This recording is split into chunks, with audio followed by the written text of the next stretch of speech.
Welcome to the Fitness Oracle, where we have real conversations with real people just like you, with real stories just like yours. And this is one of their stories. I am your host, John Katsavos. My guest today is Christine Devine from Michael Garron Hospital.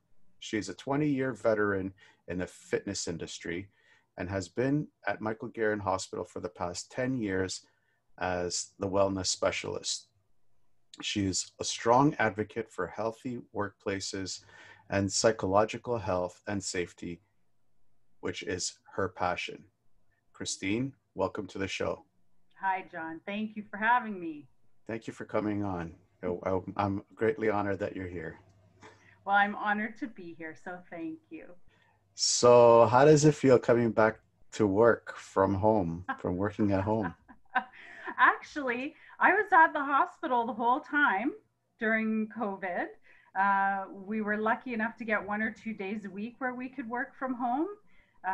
But most of the time I was on site, had some great opportunities to deliver meals to the night staff when we were delivering meals with donations, and had some great opportunities to go into long-term care homes with some of our clinical staff. So it's been a really extraordinary experience, I would say. That's amazing. So, thank you for doing that from everybody out there. Now, do people know that you also work at Michael Garrett?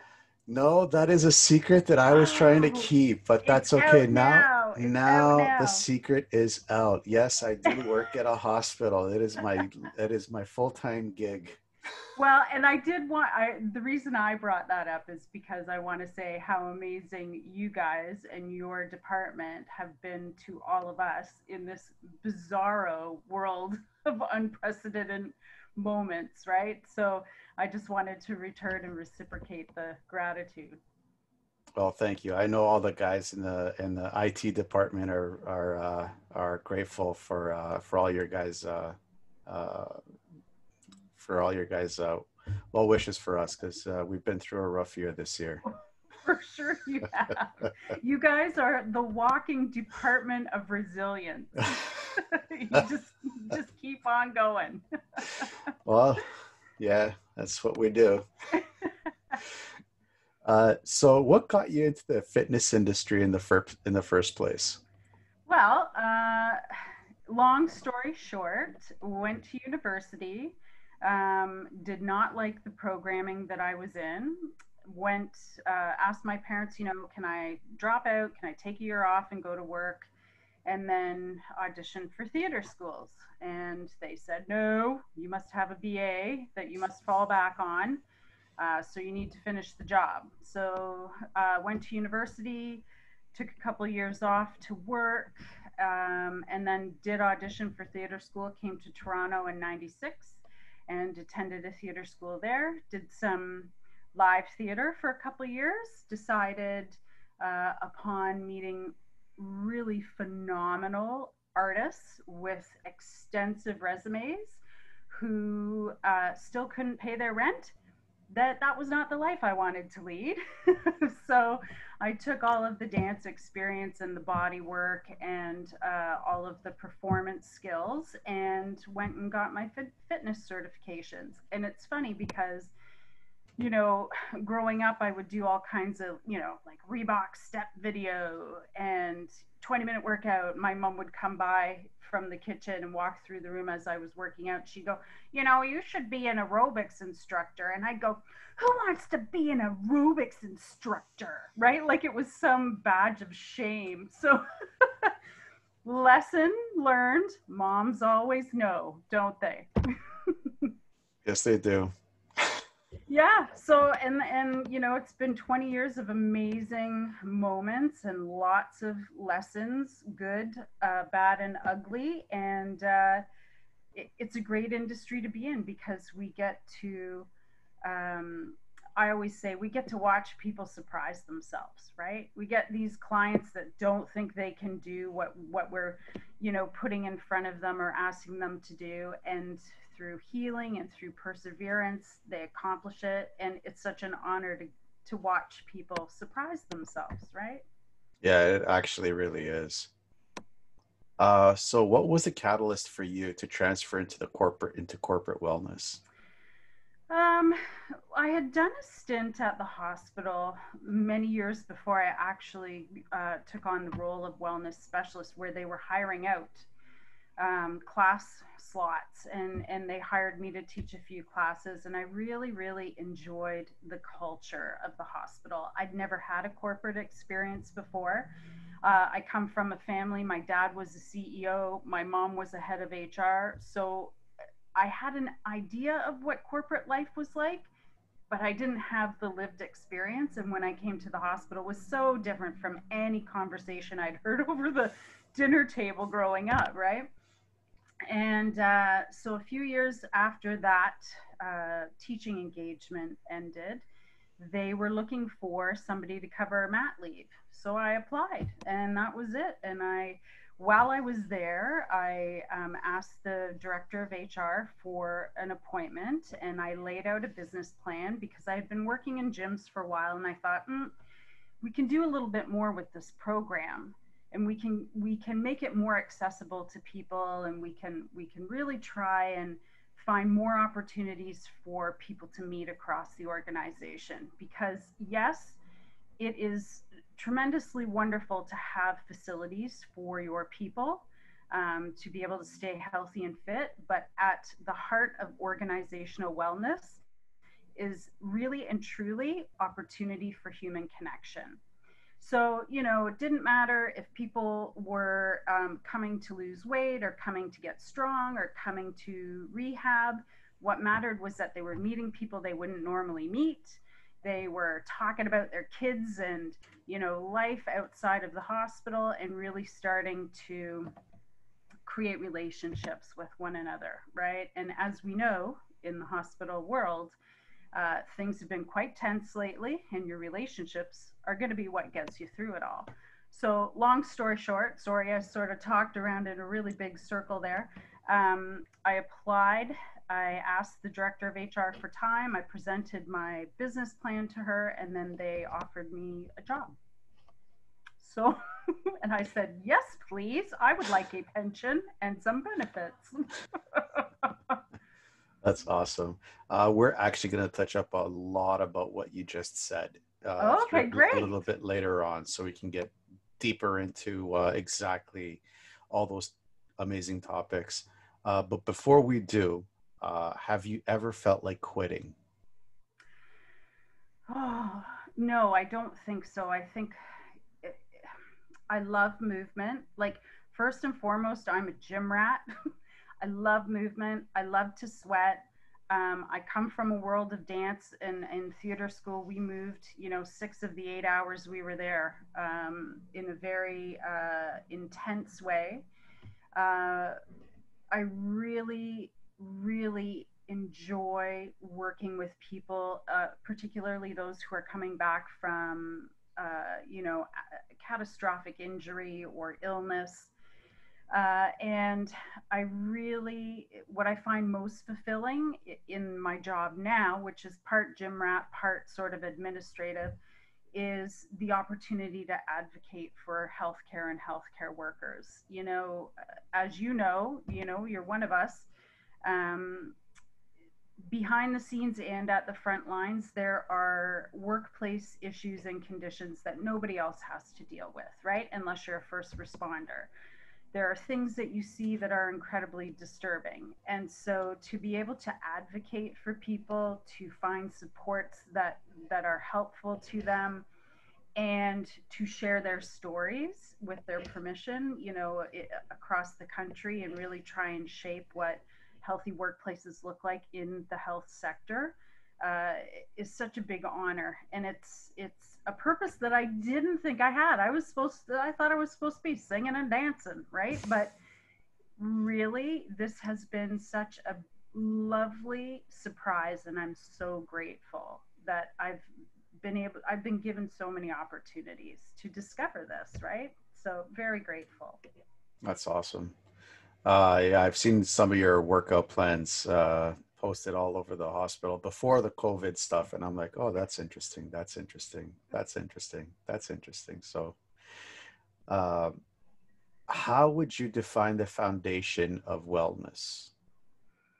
So I think the foundation is like how what's the definition of wellness or what's the foundation? Because What is the foundation of wellness? I think the foundation is, oh my God, it's so many things.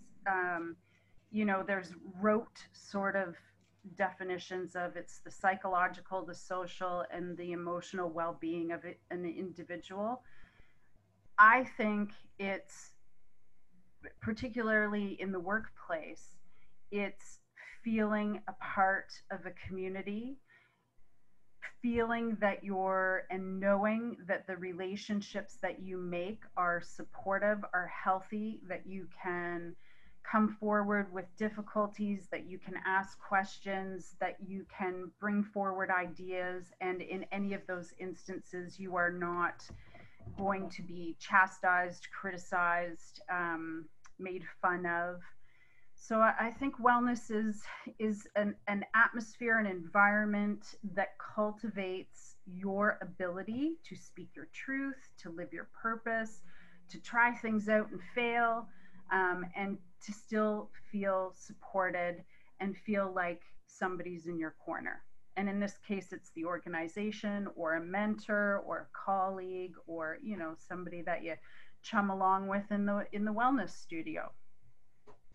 You actually touched up on the next question on how to apply it, but specifically in the hospital, because it's such a unique workplace. Like you have to deal with patients, you have to deal with patients' family members.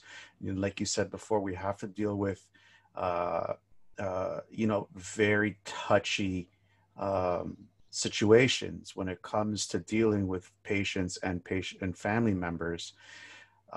Where other workplaces, you just have to deal with a coworker that's just being a prick, Yeah. right? Yeah, for So sure.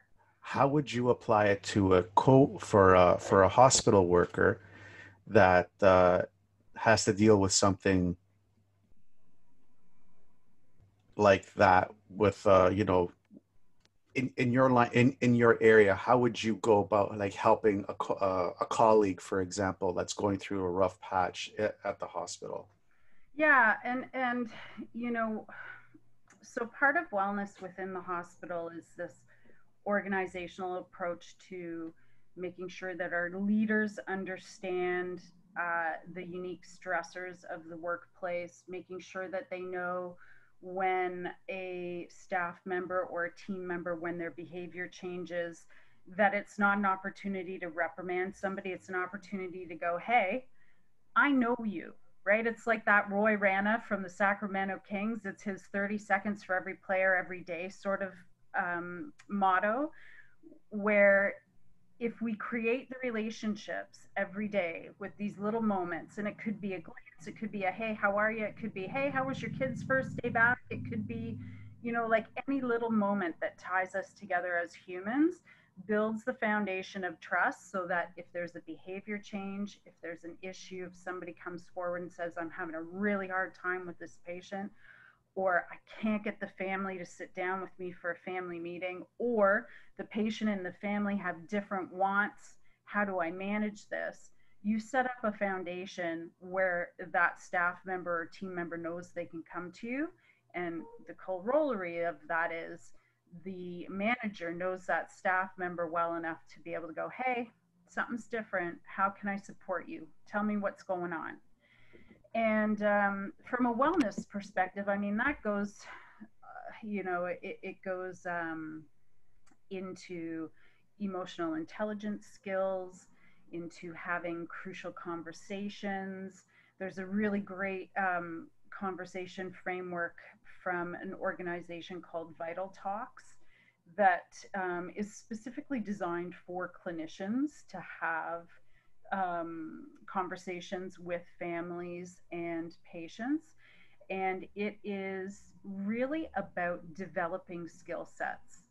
And one of the things that I'm really into researching right now is the whole idea of fitness people or wellness people as coaches, but not in the way that, oh, well, let me design this 7-day menu for you so you can lose your, how many pounds of weight.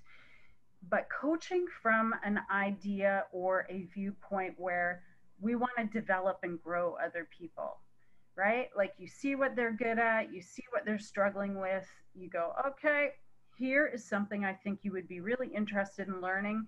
I think it will help you this way, this way, this way. Let's implement. So it's a little more broad, or workplace wellness has become a little more broad than physical wellness in a gym setting, even though there's now the physical world, is beginning to really acknowledge the connection between mind, body, spirit, and understanding empathy, right? Like you can't coach, you can't lead, you can't support anybody if you don't understand what empathy is, right? Yeah. Or how to practice it. Yeah, I always joke around that a personal trainer's side job is actually being a psychiatrist. Oh yeah. Oh yeah, for sure. And I am sure, you have your elite athletes, you have your weekend warriors, you have your really consistent people, you have your people that are rehabbing and they're totally dedicated. And then you get the odd person who just needs a friend. Like they really just need a friend. They do not want to work out. And you kind of go, how do I deal with this? How do I deal with this? How do I do my job as I've been hired to do when this person really just wants a friend, right? So it's challenging, and every personal trainer, I'm sure, has been in that position. Yeah, well, too many times. uh, you mentioned something called Vital Talks. Hmm. Do you think that this could be actually beneficial to help somebody who's going through a rough time psychologically?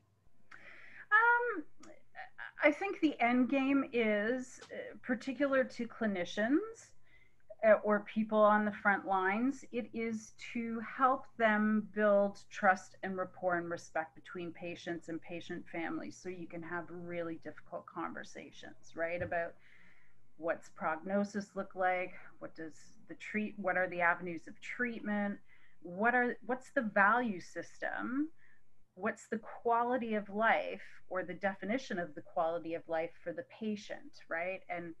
And so in that way I think it alleviates a lot of stress. I think in terms of our own, like any individual, what we could really work on is emotional intelligence, right? And which is, if you look at coaching paradigms all over the world, it starts with self awareness. What's going on with me? What am I feeling right now? Why am I triggered? Managing whatever that response is or that sensation is, connecting with the individual, being able to step back from your own emotional reaction and formulate really good questions so you can understand more about the other person's point of view, right? Or where the other person is coming from. And only then can you really start to guide somebody or understand what they want and give them in return what they want. So I would say emotional intelligence takes so much stress off of you when you learn to recognize, and this happens through repetition, doesn't happen overnight. You can't read a book and then all of a sudden be an expert. You actually have to really practice it and go, ooh, I'm really anxious today. Ooh, I just snapped at somebody. What is that? Is it anxiousness? Is it fear? Is it anger?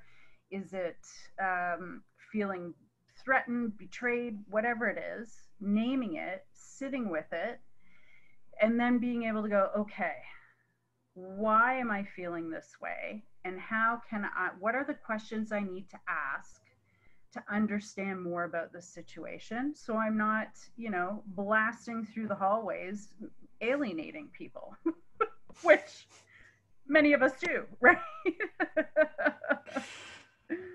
Yeah.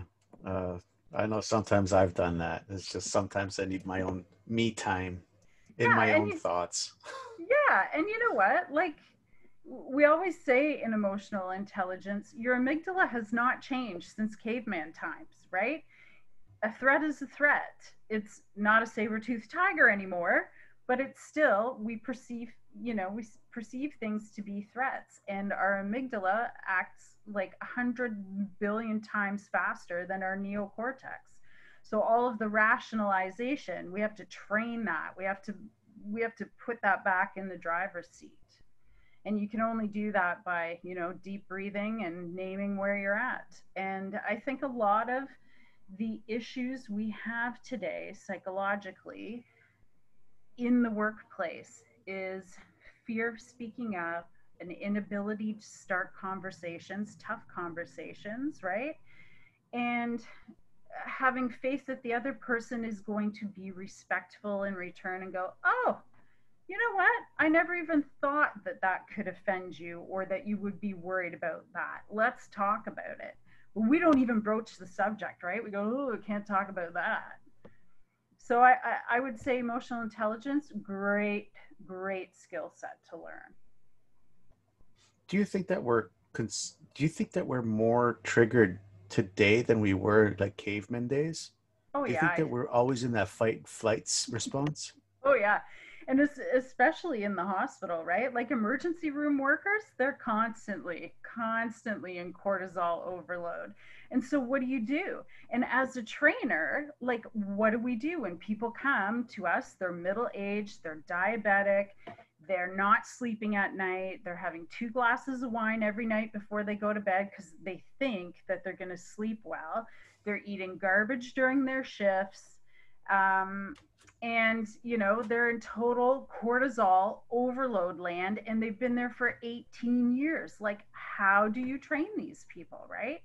And how do you convince them that something that activates the parasympathetic nervous system, like yoga or meditation or walking or hiking, something gentle, will actually bring about a better biological response than putting them in the gym and making them box for an hour and a half, right? Like, so it's this whole shift that I have tried so hard, particularly to get middle-aged women who all come to me and go, I can't get rid of this middle. Do you sleep?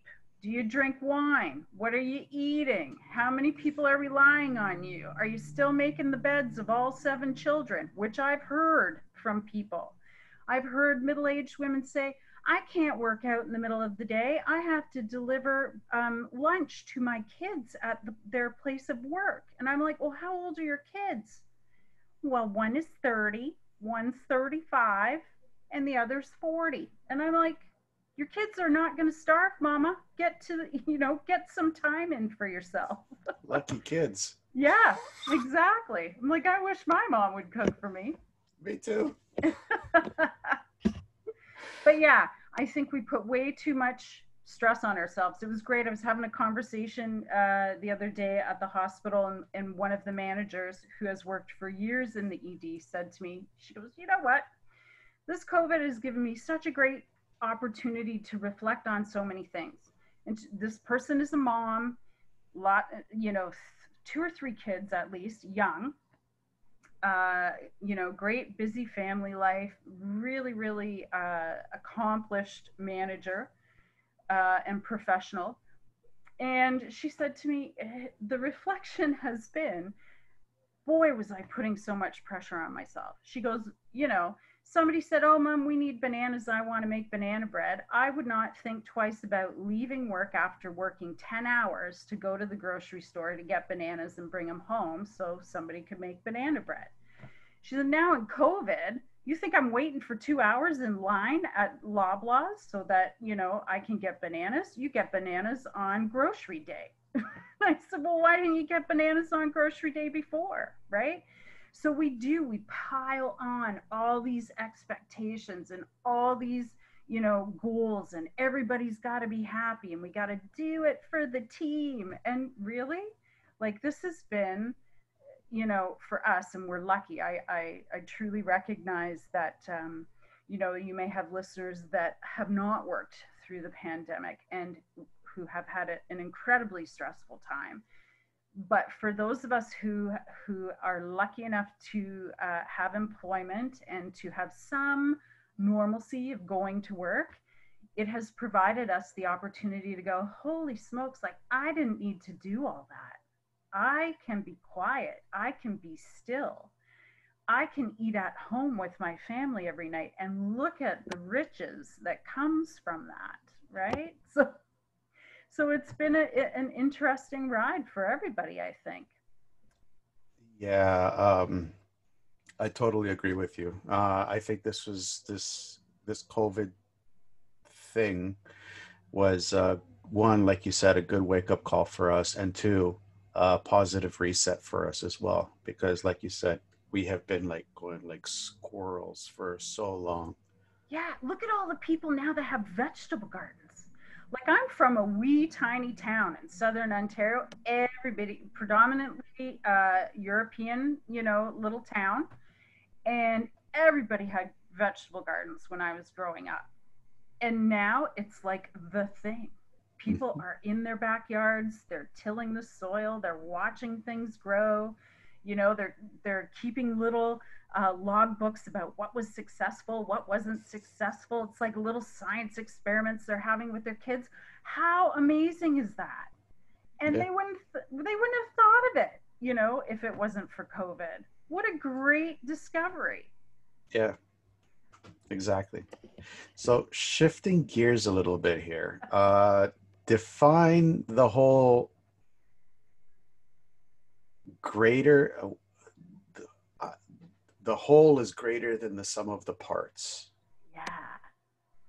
The whole is greater than the sum of the parts. Teams, systems, us as individuals, right? I think, we have a responsibility as wellness people, as fitness people, to not only guide people towards their physical goals, but to also, with great respect and concern, call people out when we see, and we do see, people who are in the gym using it as a distraction from life. Do you know what I mean? So those people that you see in 3 or 4 classes a day, every day, and then they let it slip in a conversation that they also went for a run with a backpack with 7 cinder blocks in it, like and then they got on a bike and rode around, the city of Toronto. And so we have a responsibility to point that out to our clients, our colleagues, our friends, and say, you know what, something's off because you're in here too much. And to me, and in my professional experience, that means something's off balance.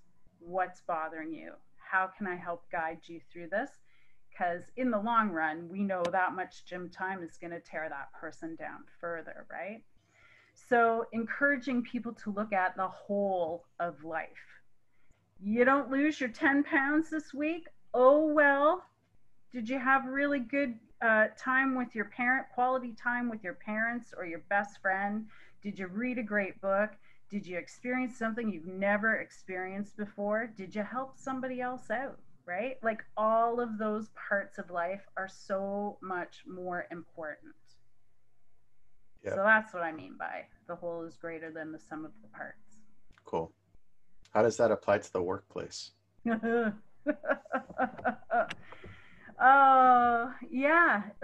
It's about respect, it's about trust, it's about building relationships, it's about if you're in a position of leadership, whether it be official and organizational or whether it be personal, where you can give people the opportunity to grow and develop, where you can share ideas freely, where you can provide people the opportunity to act with autonomy, to develop the way they want to work, to provide feedback or integrate their discoveries, their expertise. It's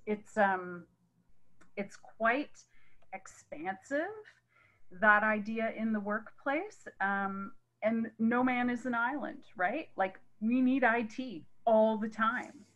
Frontline staff, they need the environmental services people, right? Like never ever are they they're unsung heroes. They never get mentioned, right? Who do we need more than anybody right now in COVID-19? The people who are cleaning stuff up.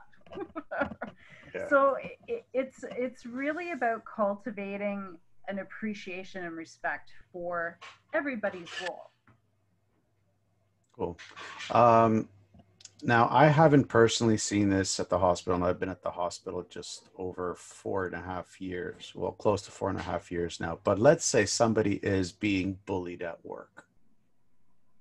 How would you go about helping the person being bullied? And does this greater, the whole is greater than the sum of its parts fit in with this?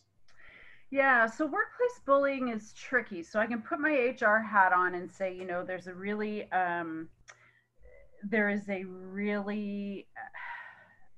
strong investigation procedure that we go through. We know in healthcare there's horizontal violence, there's vertical violence in terms of the organizational structures and the interprofessional structures, particularly between clinicians and other physicians and other clinicians that may fall below them in the hierarchy. Um, and so, what I would say if I was a peer is I would ask them, when did this happen? Who was there? Give me the context around the situation. Has this happened more than once? Um, was anybody there to witness it that we could speak with? And do you feel safe enough to go to your manager? And if you don't want to go alone, I will go along with you if that would make you feel comfortable.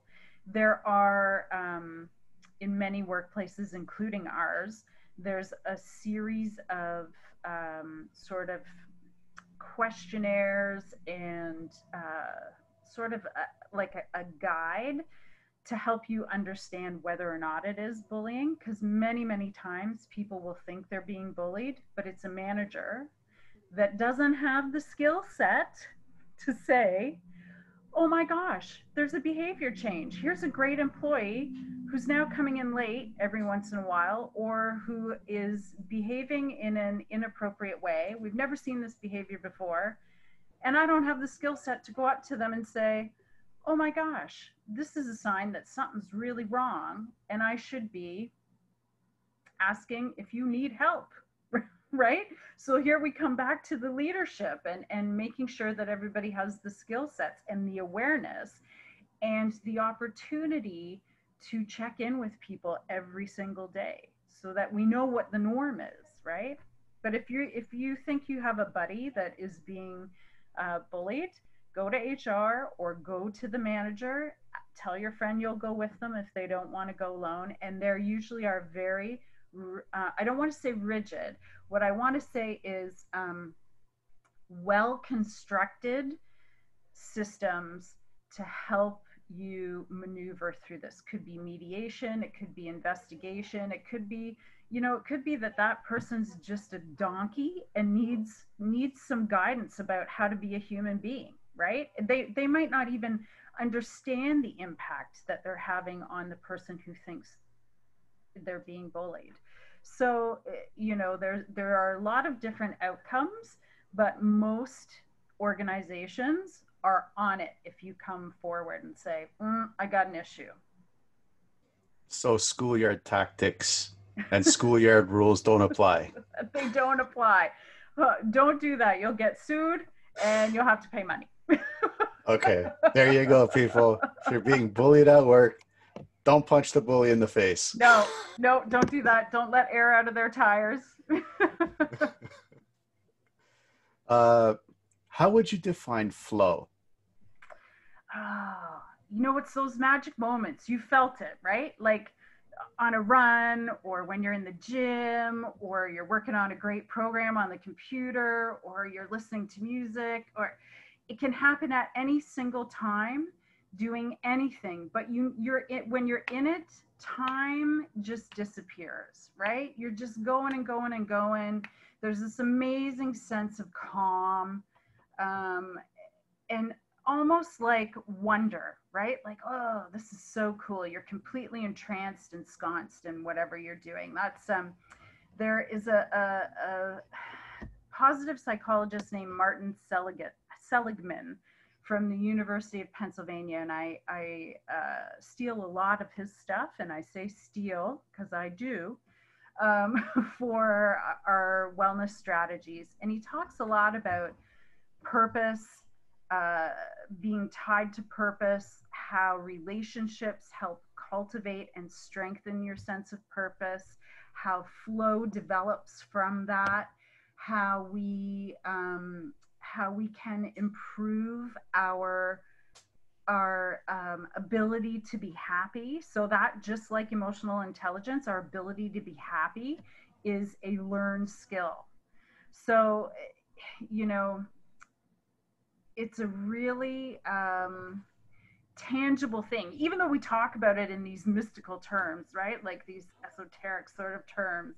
But flow is really tangible. You just got to be connected and you got to recognize when you're there. And generally, we have all had that experience one time or not. Yeah, I think everybody's felt that. What about flexibility? What's your definition of flexibility? Because this is something that really interests me. Yeah, so I don't know if you've heard me go on my rants at the hospital about this word resilience. Everybody wants to build resilience in their teams. I'm like, why don't we just, cultivate flexibility in people? We know stuff's going to go wrong. The last year, 2020, is a great example of how best made plans, baby, right? Destroyed.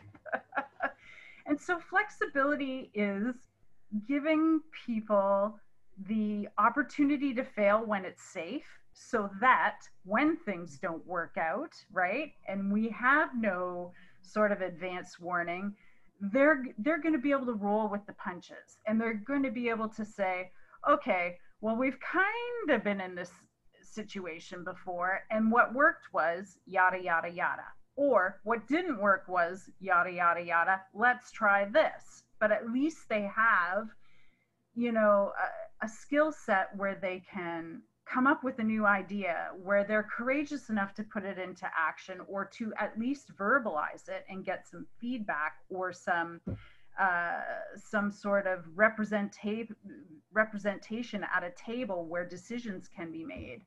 And really understanding that if you come to the table with the best of intentions, people will see that and they will support you. And we will get through it with that level of trust, right? But flexibility is, I think, a little bit different from resilience in that you don't always bounce back, I guess, is the definition of resilience. You don't bounce back, you come from a different place. Does that make sense? Like, you come from a different place with a different perspective, and you're able to shift that perspective as you gather knowledge and move through the situation. It's like the whole COVID thing. We thought it was high contact surfaces at first. As we learn more, we pivot, we become more flexible in that we take the information we have, we distribute and communicate in different ways so that people have the most up-to-date information. If you're not going to be flexible, you're still going to be Lysoling your counter. You're not going to have a mask on, right? So that's kind of what I mean by flexibility. Is that your definition of flexibility? I was thinking more on the physical aspect of flexibility, but I do understand where you're coming from, because from that definition, looking back in my life, almost committed suicide twice, uh, been almost bankrupt twice in my life, and every time I would, like, quote unquote, bounce back, it would always been stronger and more further than I've ever been before. So it's more like the more knocks that I took, the better off I was off in at the end of it, because I learned so many valuable lessons that I knew that when I lost my business the first time, I'm like, okay, I'm starting to see like signs of depression come back into me. Okay, what did I do last time? So this is what I did. This is how I fixed it. And it just catapulted me to the next level. That's amazing, John. So Thank you for sharing that with me. That's courageous to come out and with such honesty say this is my story. So thank you. yeah, you're welcome. I mean, this is the whole reason for this show. It's to reach out to other people out there that are going through rough times, and for them to understand that, they're Yeah. not alone. There's people out there that have been through it. So you could Yeah, just, and you know what? From a workplace wellness standpoint, the majority of the work that we need to do as fitness people is to let people know that the prevalence of mental health conditions or mental health I want to no I want to say mental health conditions because mental illness has such a negative permanence to it, and mental health conditions we will all experience. I think the new numbers are by the time a person by 2021, 50% of everybody who is at the age of 40 will have experienced a mental health condition. One in two people. Your best friend or you, my best friend or me, my husband or I, my mother or my father. Do you know what I mean? yeah. So, our job as fitness professionals is to know the signs and symptoms, is to act in a role of advocacy to protect people and who they are inside, not just, the outer shell. Although we do recognize how much of a benefit psychologically there is to being in the gym, to being in a fitness class, to being in a community and being active, it's our job as professionals to let people know that they can come to us. And that doesn't mean we have to solve the issue. That means that in our back pocket, along with our chiropractors and our massage therapists and our physiotherapists and our osteopaths, we have psychotherapists, psychologists, family counselors, a drug addiction specialist. So when we recommend our team of helpers when we don't have the professional skill set, right? We have to be equipped with those names and numbers and say, you know what, I would really recommend you go speak to this person. It sounds like you're experiencing this. Um, this person is really highly recommended. You can disclose whether or not you've used them or sent other people without names of course, um, and really, really protect people's emotional well-being as well as their bodies. We're the culture shifters, right? We got everybody in spandex. We can get them to a psychologist. We can do this. Yeah, that's true. That's true. And like you said, like there's only so much a personal trainer can actually do for a person. There's like I know from my story what worked for me, but that's unique to me. It's not might Yeah, not be unique to it might not help somebody else, but it might help somebody else. So I could share with them what I did to help to get out of it. yeah. Everybody will have their own recipe, right? And it's part of the healing is designing that yourself, right? Is experiencing, ooh, this doesn't feel good. I'm going to try this. Okay, that works. That's what builds you back up, right? And knowing, having those experiences of yes, this works, no, this doesn't, practicing self-awareness. So I just think it's an amazing journey that you've been on and a great platform that you have created for people and a safe space, and you should be really proud of that. Thank you. I am. So staying in tune with the entire community thing. So when it comes to creating a community, how would you go about doing something like that? Oh gosh, I think so much of fitness And I think that's why I went corporate instead of working in gyms, because so much of fitness now has become about sales and sort of pyramid marketing. And I found that what I enjoyed most about teaching or training was connecting with people. And when I didn't have to look after all the marketing and all that stuff because I was working in a hospital, and really, it was a couple of posters and a couple of emails as opposed to websites and podcasts and this and that and the other thing, right? Like all of these amazing things, but they take up a heck of a lot of time and investment, right? What I could focus on was just getting to know people. So I'd wander around, I'd teach a class and then I'd go wander around, talk to some units, talk to some people, and find out who they were, what their names were. You would be amazed at how many connections within, an organizational structure you can make just by using somebody's name, remembering it, and next time you see them in the hallway, go, hey, how are you? So and so, and use their name. They will be in your class, they will be in your gym, like faster than you can say lickety split, because they think you care. When you remember who they are, you're telling them that you care, that they matter. And they're like, ooh, I want to spend time with this person that makes me feel like I matter. Yeah, yeah, totally agree with that. Totally, totally, totally agree with that. I don't have that luxury. Me, it's No. just running around. I need Yeah, this then, so it's run. yeah, and it's really difficult. And like, so I guess I would turn the table and ask you and say, how do you manage all of the sales and marketing aspect and still find time to connect with people one on one, understanding that that relationship was what keeps them coming back to your business? What's your focus there? For me, the marketing is trying to help somebody change their belief system.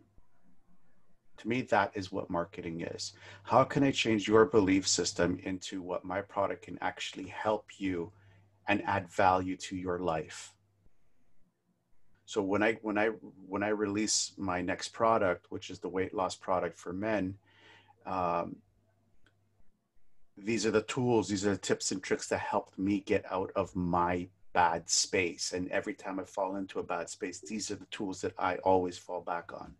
So for me, it's like when I see somebody like buy my product, I'm like, oh my God, I got another person on my journey. This feels so amazing. And they voted with the best thing that they could vote with which is their credit card. So now they're held accountable to finish. Because every time I've given something for free, nobody finishes it. So it's like when you pay, you finish it, right? So that's why it's the call price to action.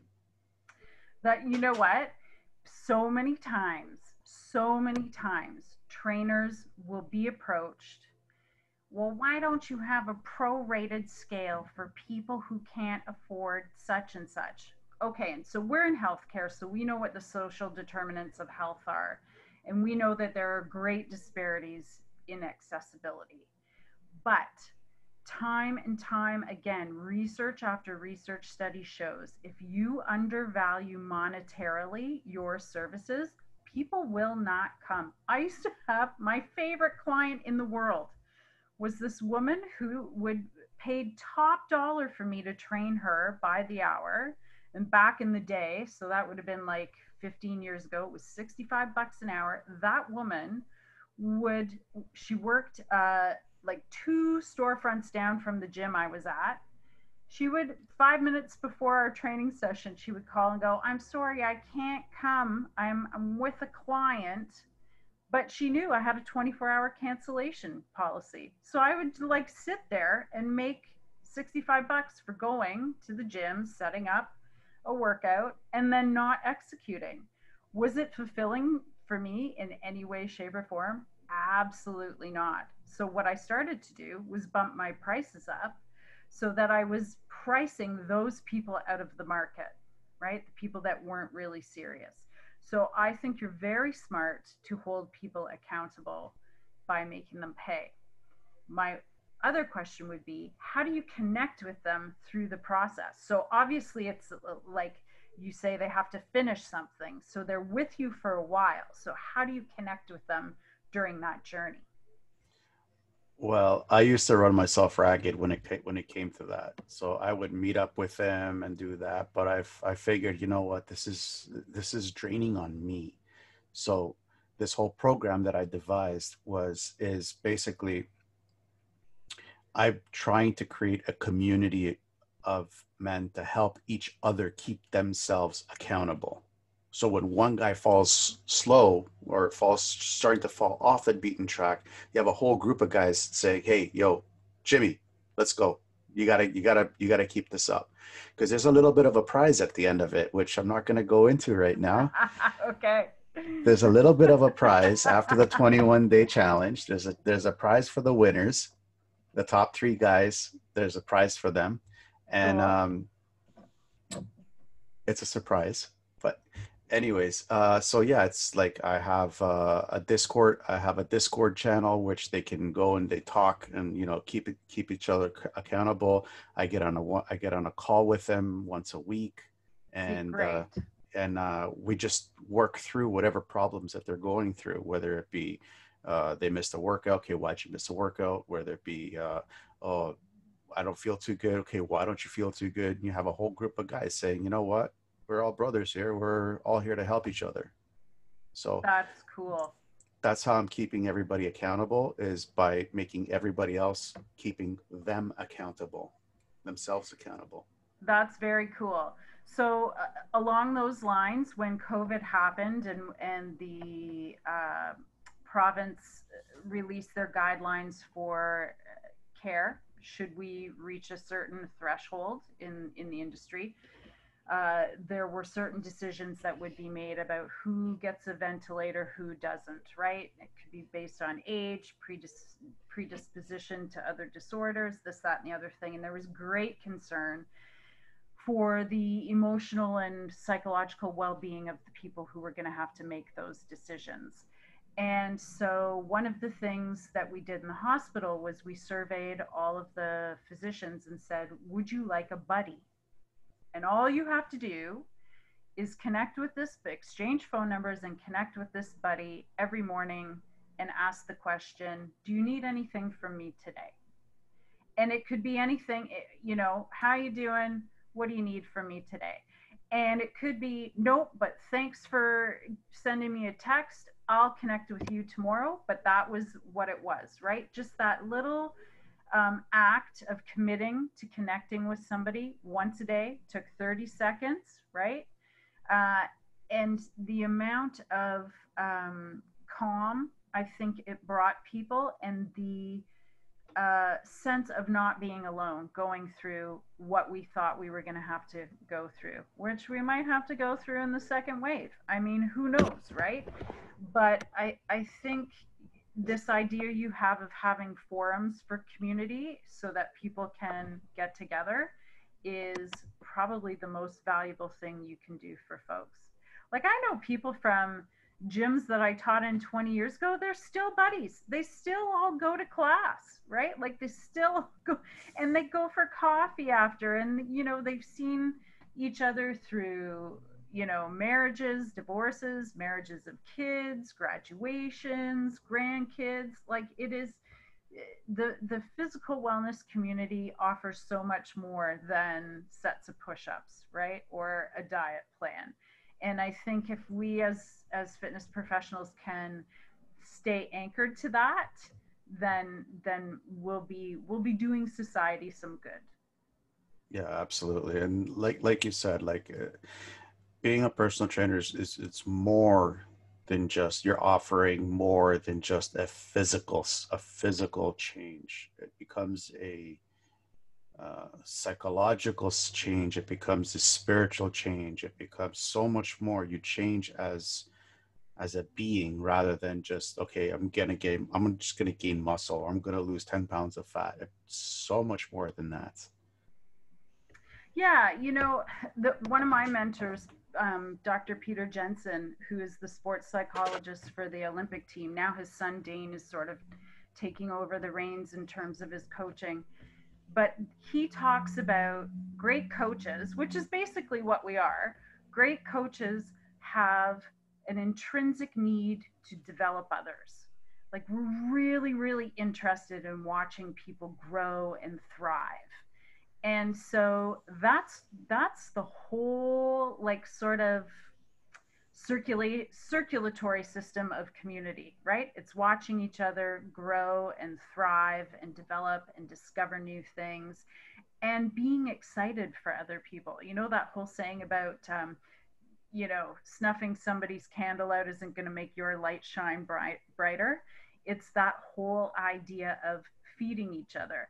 And by nature, you know, if you're wandering around jacked and in cortisol land, you see all those people as threats, whether they want to develop you or not, or whether they want to come along for the ride or not.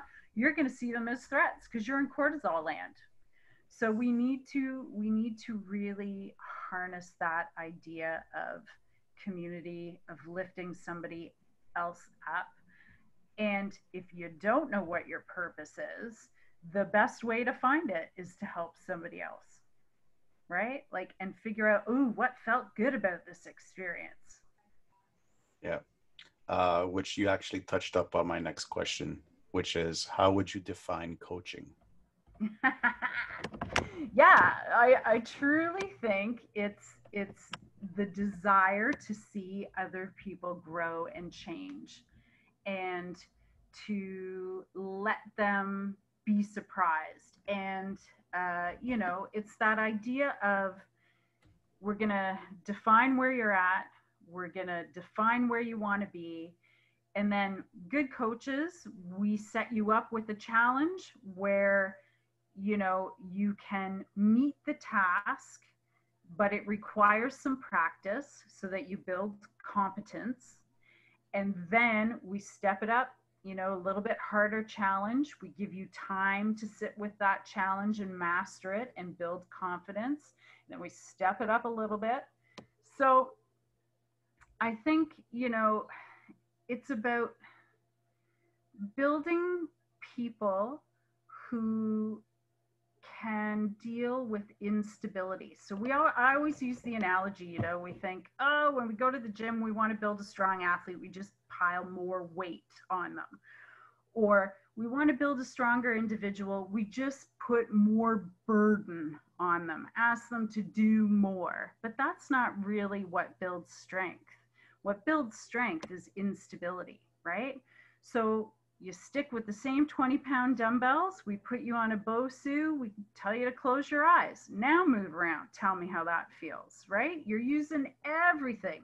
All your neurotransmitters are firing away and your feet are feeding back and you feel like you're on a surfboard in a hurricane with an elephant on your back, but you're doing it. And you didn't have to lift 100-pound dumbbells in the same, boring bicep curl that we've done since, the dawn of time. And you feel accomplished and you feel like the whole body has integrated into that exercise or goal. So I truly believe that instability and knowing how to create a safe space where people can experience instability is what a good coach will do to help you build strength, whether that be emotional, psychological, physical, or mental. But I love doing bicep curls. Do it on a BOSU with your eyes closed, John. What about leadership? Yeah, leadership. So leadership is really interesting to me because I think, we work in a place where we're pretty lucky, right? Like there are not many organizations where you could walk down the executive wing and bang on the CEO's door and go, do you have 5 minutes for me today? Because something is really bothering me. And we work in a place like that. So traditional leadership, I think, seems inaccessible to people. And so when I think about leadership for us as individuals and as coaches, I often ask myself, is this something that I would want to execute on somebody else's behalf? Is this a way I would want somebody to treat me? So often, right, we go, well, I'm not a traditional leader. I'm not a manager. I'm not a director. I'm not a vice president. I'm not a CEO. That's not my responsibility. But leadership is assuming the responsibility, even if it isn't yours, right? And saying, you know what? This is something that I feel strong about. These are people I care about, or this is an issue I care about. What are possible next steps I could take to get to the table, to represent, to advocate, to support? Um, and I think we underestimate our power sometimes and discount ourselves as leaders. Uh, and so I think it's a little bit different from coaching, but I would like to see more of a blend within our industry of leading the way, leading by example, of taking some more chances to not tell people what to do, but to figure out how we could serve people. So there's this whole concept of servant leadership, where your job is to serve your team. They don't serve you. You serve your team. What can I do for you today? How can I make your job easier today? What can I facilitate so that you go home feeling like you have done a good job? What's the pebble in your shoe is what some leaders ask. And so if we can do that for each other as professionals, or we could do that for our clients, think of the trust that you build and the amount of care that they're interpreting those questions, right? Like if I came to you every day and said, Johnny, what can I do to make your life better? In fact, my dad will get up every morning and he'll turn to my mom and he'll go, Linda, what can I do today to make your life better? And now it's a joke, right? But there is an element of, okay, let's have a family meeting and talk about this because we know that this guy cares about this woman. So if I did that to you and we're just colleagues, John, what can I do to make your life better today? And, maybe it's something like, can you go to Tim's? I haven't been able to get away from my table or from my desk. Can you go to Tim's and grab me coffee? Sure.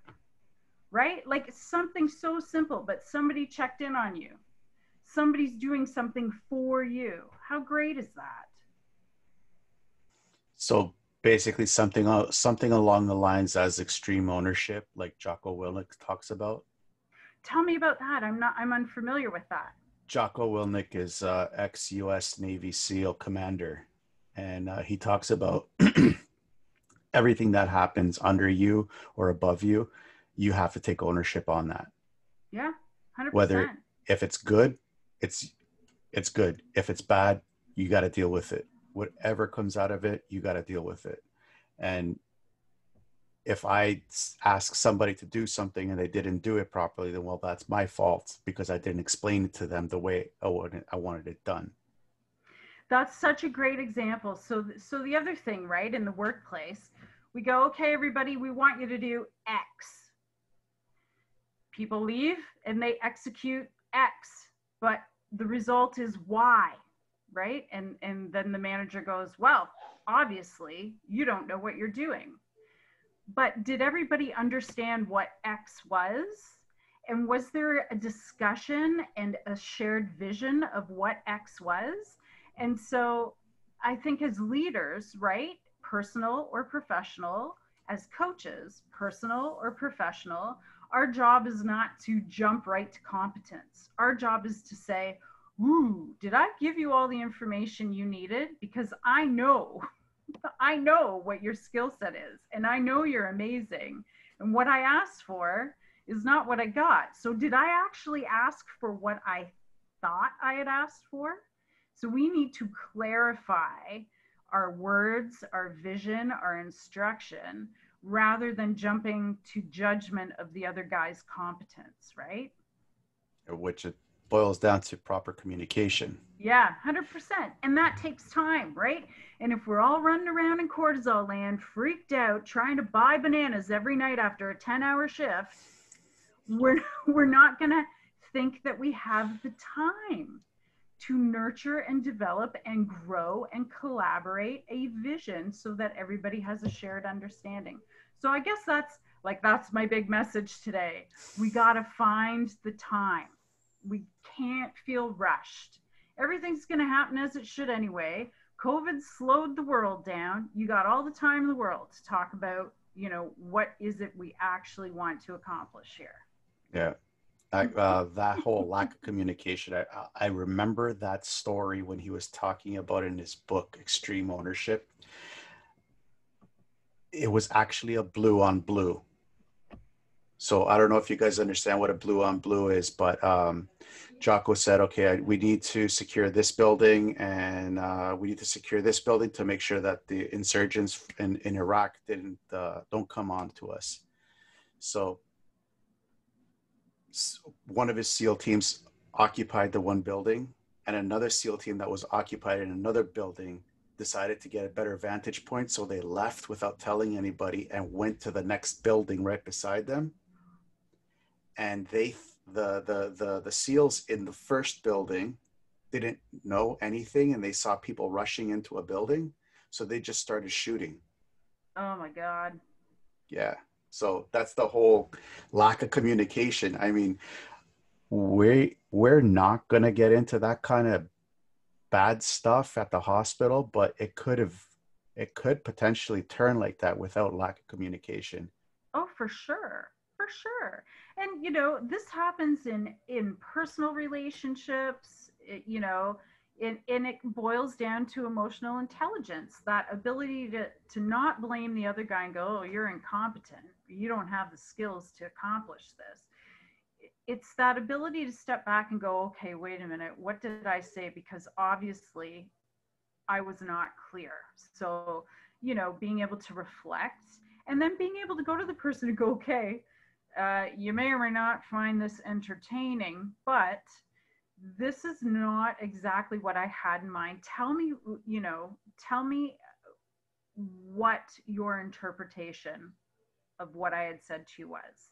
And may I elaborate, right? Like, because then you have to go, you can't reprimand somebody if you were the guy that didn't express yourself appropriately. You have to start asking questions so that you can understand what the other person's interpretation of your initial ask was, and then you have to be able to elaborate, right, based on what they've told you. Oh, okay, I didn't mean that, I meant XYZ. And we're not good at it. It takes No. practice. Yes, it does. So what's the difference between coaching and leadership? I don't know. I don't even know if there is a difference. I think leadership is an assumption of responsibility. I think it is acts of small acts of empathy and compassion. And I say that in response to like big disasters like COVID, right? Like when we think about the leadership that we've seen, nationally, provincially, whether you agree with the politics or not, we've seen some great demonstrations of leadership and some poor demonstrations of leadership. We've seen people, really try to relate to those who are suffering right now, who are stressed, who may be losing jobs, homes, businesses. So it's that ability to empathize and connect. A coach is all of that and the developmental bias, right? And oh, I love you so much, I want to see you do so well. Let's like figure out what your passion is and let's get you there. That's, I think, the difference is it's subtle. but I think coaching's more fun. Can I Yes, it even is. say that? Should I say That's that? fine. That's fine. You can say it. Like, I don't want to be a manager. I just want to coach people and watch them go, holy smokes, I never thought I could do that. What a great life. Yeah, it is. So we're going to be closing up the show. And I always ask these 7 questions of my guests, 7 questions. Okay. With the increase in people suffering from depression from the lockdown, what's the one thing, what would be the one thing that you could tell them to keep their hopes up? You are loved. You're not alone. Call your buddies, call your mama, call somebody, hang out on Zoom. I know it's not like being in the same room, and like maybe Thanksgiving's going to have to be by Zoom, or Christmas might have to be by Zoom, or whatever we celebrate next, depending on your culture. But no, you're not alone, and love is on the other end of the phone. Like, we take it for granted, right? Because we're a culture of texting. We hardly ever pick up the phone to actually talk to people. Do that. Do that. You'll be surprised. Awesome. Where do you see yourself in the next 5 years? I don't know. I've learned.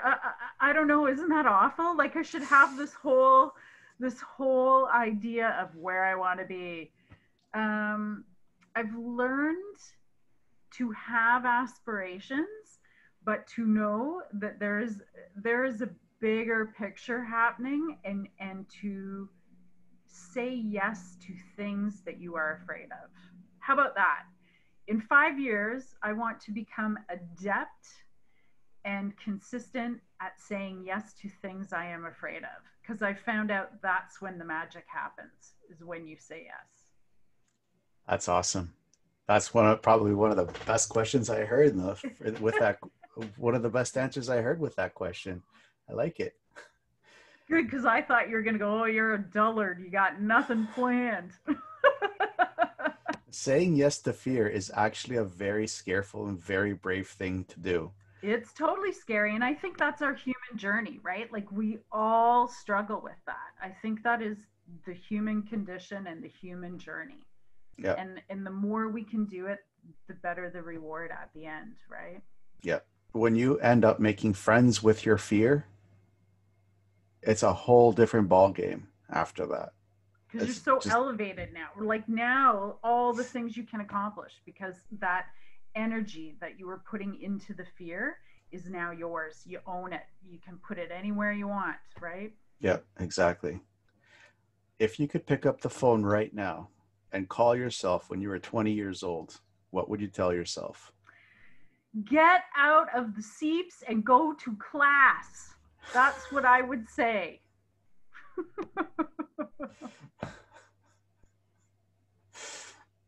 Awesome. Only Western people will know that, what the seeps is. Okay, that just went whoosh, right over my head.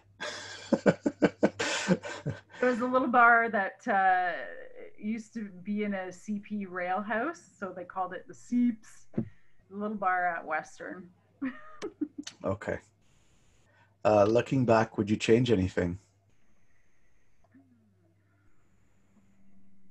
No, I think it all happens as it should.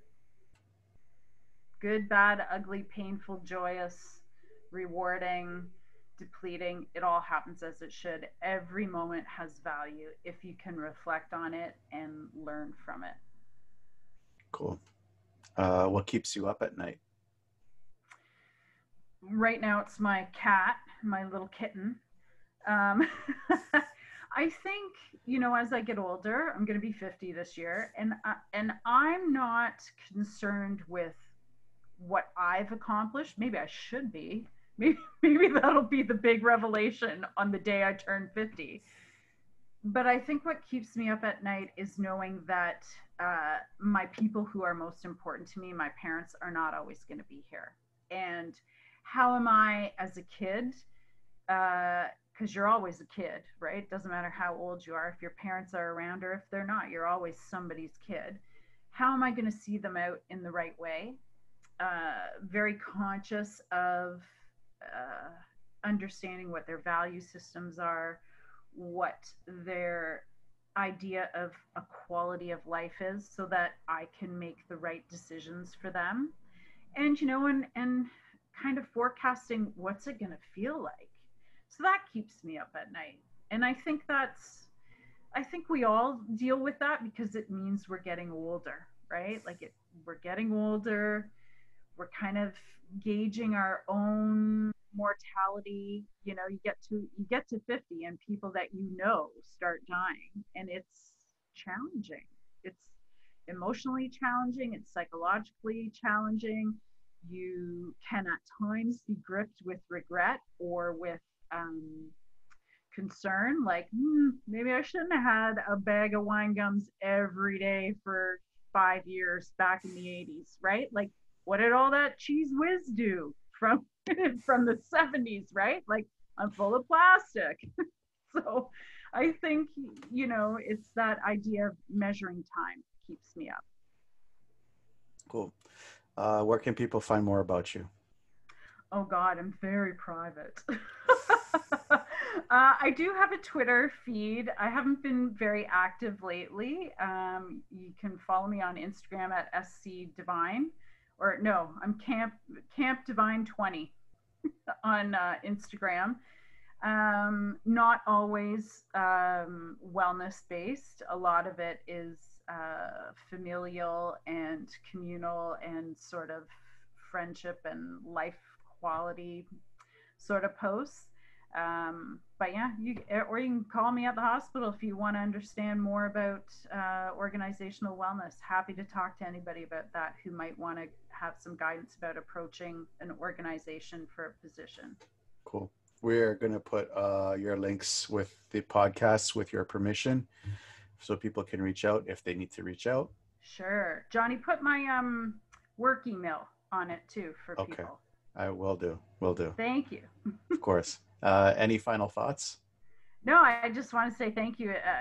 I'm so grateful for the opportunity to share time with you and to learn more about you. I mean, we've worked together before, but not in like a really intense capacity.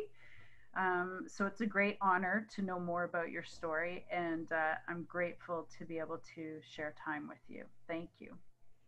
Well, thank you for coming on the show. I'm really grateful for you saying yes. I was shot in the dark for me, but I do really appreciate all the hard work that you do put in the hospital. I mean, looking at all the programs, I know what it takes to put a program together, and it takes a lot of time. And so seeing those things up there, it makes me happy as a personal trainer, knowing that Thanks. Thank knowing you. that the corporation is actually cares about my wellness. Absolutely. So thank you so much for doing what you do. Awesome, buddy. And right back at you. And going through hard times is just a test. What you need to know is that when you get out of whatever you're going through, you will be stronger than ever before, and you don't need to go through it alone. Always know that you are not alone. Stay tuned for more real people with amazing stories that are just like yours. Until then, to everyone out there listening, I wish you a good morning, good afternoon, or a good night wherever you may be in this crazy world.